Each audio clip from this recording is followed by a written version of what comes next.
রাখাল তার সুখের সংসার নিয়ে এক ছোট্ট কুঁড়ে ঘরে বাস করত। সূর্য ওঠার আগেই সে গরু বাছুর নিয়ে মাঠে যেত। সারা দিন তার বাঁশির মিষ্টি সুর খোলা হাওয়ায় ভেসে বেড়াত। শোনো, আমি এখন মাঠে জমি চাষ করতে যাচ্ছি।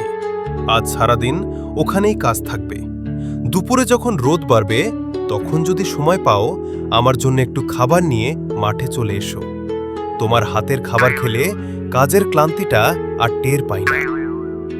আচ্ছা আচ্ছা, ঠিক আছে, তুমি চিন্তা করো না। আমি ঠিক দুপুরেই তোমার জন্য খাবার নিয়ে মাঠে চলে যাব। ঠিক আছে, আমি যাই। শোনো, মেয়েটার দিকে কিন্তু খুব খেয়াল রেখো।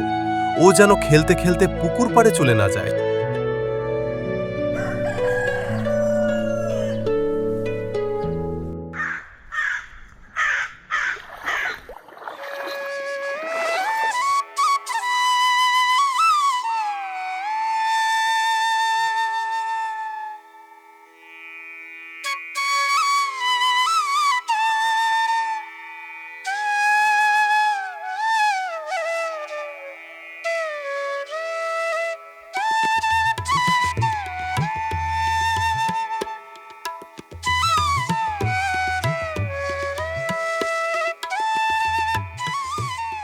রাখালের স্ত্রী শ্যামলী ছিল শান্ত ও পরিশ্রমী।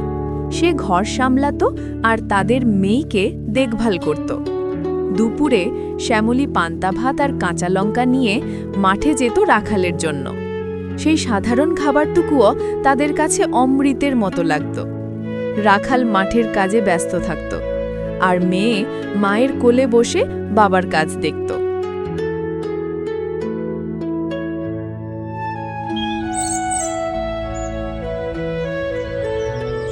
সন্ধ্যা নামলে রাখাল ঘরে ফিরত। মেয়ে বাবাকে দেখেই ছুটে আসত। বাবা বাবা, আজকে কিন্তু তুমি আমাকে একটা গল্প শোনাবে।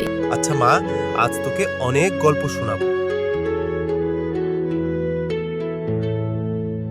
রাখাল তাকে কাঁধে তুলে নিয়ে চাঁদমামার গল্প বলতো।